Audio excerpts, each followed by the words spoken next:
President Shahabuddin Chuppu ক্ষমতায় থাকা উচিত কি অনুচিত এই প্রশ্ন বেশ কিছুদিন থেকে আছে।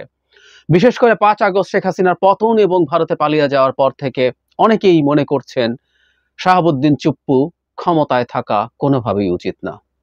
এটা খুব ক্লিয়ারলি বলছেন। অবশ্য চুপ্পু বলাটাও কেমন, উনি প্রেসিডেন্ট হওয়ার পর থেকে অবশ্য চুপ্পু সরিয়ে ফেলেছেন। যাই হোক, সম্প্রতি একটা রিপোর্ট আমাদের সামনে আসলো, যে রিপোর্টটা অসাধারণ কত ইনসাইট আমাদের সামনে এনেছে, এবং এরপর এই চুপ্পু ক্ষমতায় থাকা উচিত কিনা এই আলাপটা আরো সিরিয়াসলি তৈরি হয়েছে।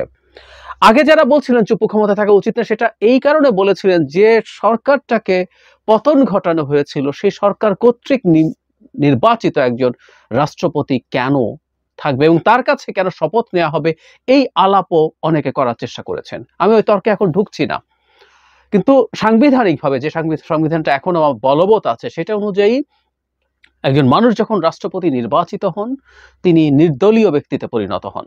এজন্য সংসদ সদস্যের বাইরে যেমন প্রেসিডেন্ট হওয়ার সুযোগ আছে, তেমনি সংসদ সদস্যদের মধ্য থেকেও হতে পারে। সেই ক্ষেত্রে তার সংসদ সদস্য পদ কিন্তু বাতিল হয়ে যায় এবং সেই বাতিল পদে আবার নতুন করে নির্বাচন করে নতুন একজন সদস্য নির্বাচন করতে হয়।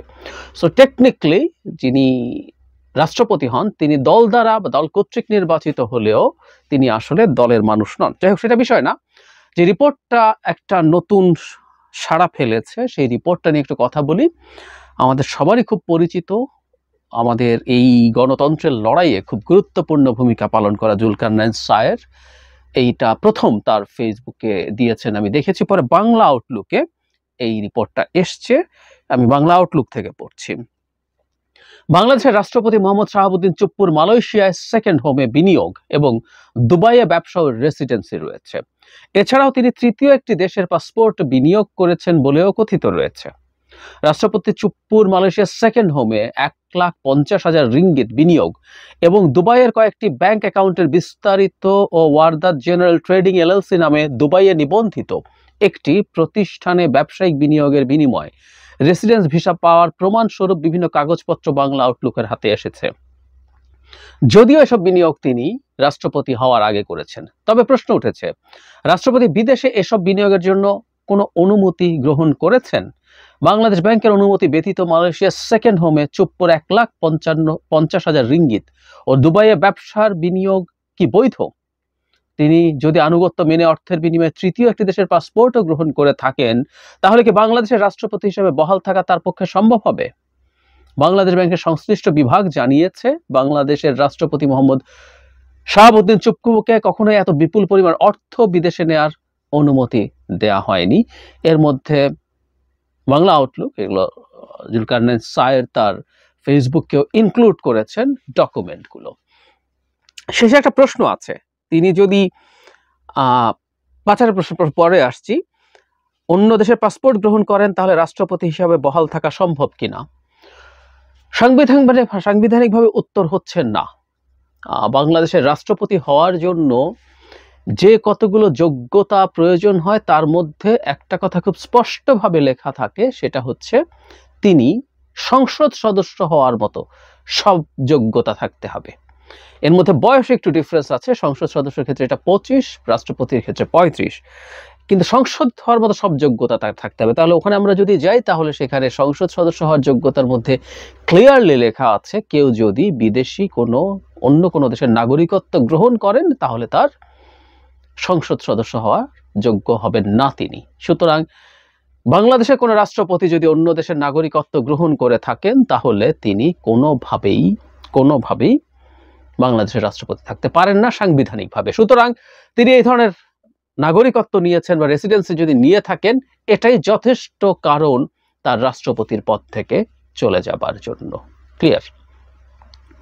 এছাড়াও তার যে টাকা পাচারের কথা আসছে, এটাও খুব ইম্পর্টেন্ট। সেটা হলো, আমরা যদি না জানিয়ে টাকা নিয়ে যাই, সেটা মানি লন্ডারিং, মারাত্মক ক্রাইম। এরকম একটা ক্রাইম করা ক্রিমিনাল, ও সেখানে ১,৫০,০০০ রিঙ্গিটের তথ্য পাওয়া গেছে, কিন্তু এই ভদ্রলোক কত শত শত কোটি টাকা পাচার করেছেন এই আলাপও আছে। উনি যখন দুদকে ছিলেন তখন মানুষকে কিভাবে ভিকটিম বানিয়ে তার উপরে চাপ প্রয়োগ করে তিনি টাকা বানিয়েছেন, এই অভিযোগ আছে। নট অনলি দ্যাট, এছাড়াও তিনি ইসলামী ব্যাংকের পরিচালকদের একজন ছিলেন প্রেসিডেন্ট হওয়ার আগেও, তখন আমরা এই আলাপগুলো করেছি। সেই সময় এই ব্যাংকটা যখন এস আলম দখল করে, এস আলমের লোক হয়ে তিনি সেখানে ঢুকেছিলেন এবং সে সময়ে যাবতীয় লুটপাটের সাথে তিনি জড়িত ছিলেন। এই রকম একজন ক্রিমিনাল রাষ্ট্রপতি আছেন এখন। আমরা যখন তাকে নিয়োগ দেওয়া হয়েছিল অনেকের কাছে খুব সারপ্রাইজ ছিল, কিন্তু আমি তার ব্যাকগ্রাউন্ড দেখে দেখে তখনও বলেছিলাম বেশ সঠিক আওয়ামী লীগের পয়েন্ট অফ ভিউ থেকে একজন রাষ্ট্রপতি তারা দিয়েছে, কারণ এই রকম করাপ্ট একজন মানুষ কোনোদিন কোনো সময় নৈতিক কোনো অবস্থান নেওয়া তার পক্ষে সম্ভব না। তিনি শেখ হাসিনার একেবারে পায়ের নিচে থাকবেন, উনি শেখ হাসিনার পায়ের নিচে থাকবেন। তো শুধু না, তিনি প্রেসিডেন্ট হওয়ার পরও সম্ভবত জনাব ওবায়দুল কাদেরকে কোনো ফেসবুক মন্তব্য করেছেন লিডার বলে। আর নাইস অ্যান্ড অ্যাট্রাকটিভের গল্প তো আমরা জানি। একটা মানুষ শুধু কারাপ্ট তা না, আমরা ছ্যাঁচড়ামও বলি না, মানে আপনি একটা প্রেসিডেন্টের পদে আছেন, একটা রাষ্ট্রের একজন সোকল্ড সংবাদ পাঠিকা, সোকল্ড সাংবাদিক, সোকল্ড বলছি কারণ এরপর তো উনি ৭১ থেকে চলে গেছেন। ৭১-এ থাকতে কি কি করেছেন আমাদের মনে আছে। নবনীতা চৌধুরীর কথা বলছি, তার নিচে এসে তিনি এসব কথাবার্তা লিখছেন। সো এই রকম একজন মানুষ প্রেসিডেন্ট হয়ে আছেন। এতদিন পর্যন্ত আমরা অনেকে কথা বলিনি, কারণ যে আর্গুমেন্টটা দেয়া হয়েছে প্রেসিডেন্ট থাকা নিয়ে, তার যে সমস্যা, এটাকে বিপ্লব হিসাবে পোর্ট্রে করে কেউ কেউ একটা ডিফারেন্ট ন্যারেটিভ এনেছেন এই এক্সিস্টিং সংবিধান ছুঁড়ে ফেলে নতুন সংবিধান নেয়ার জন্য। সেটা নিয়ে আমার ব্যক্তিগত কিছু অবজারভেশন আছে, সেই কারণে আমি সেটাকে গ্রহণ না করে আমি সেই জায়গায় যাইনি।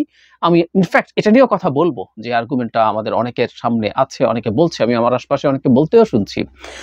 কিন্তু এই ঘটনার পর এই চুপ্পু সাহেবের রাষ্ট্রপতি থাকার আর কোনো অধিকার আছে বলে আমি মনে করি না। তার চলে যাওয়া উচিত, এক্ষুনি চলে যাওয়া উচিত।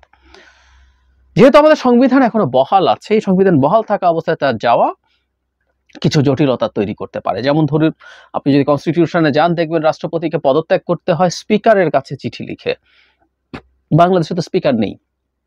স্পিকার শিরীন শারমিন চৌধুরী স্পিকার পদ থেকেও পদত্যাগ করেছেন। যদিও আমাদের এই যে সংবিধানে বলি না, আমাদের সংবিধানে প্রচুর বৈপরীত্য আছে। যেমন আমাদের স্পিকার যে দায়িত্বে থেকে যান, পরবর্তী সংসদের নির্বাচিত সদস্যদের শপথ বাক্য পড়ান। সো টেকনিক্যালি আমরা বলছি এটা, কিন্তু সংবিধান কিন্তু তা বলে না। স্পিকার ডেপুটি স্পিকারের পদ শূন্য হবের ক্ষেত্রে কনস্টিটিউশন ক্লিয়ারলি বলে দেয়, যদি তারা সংসদ সদস্য না থাকেন, ওখান থেকে পদত্যাগ করেন। তো সংসদ তো ভেঙেই গেছে, সংসদ তো নেই, তাহলে স্পিকার থাকেন কিভাবে? কিন্তু একটা নর্ম আছে, আমাদের এই চর্চাটা হয়েছে। আর ফর্মালিও তিনি পদত্যাগ করেছেন। কেউ কেউ বলতে পারেন যে ডেপুটি স্পিকার এখনো পদত্যাগ করেননি, তিনি যদিও জেলে আছেন।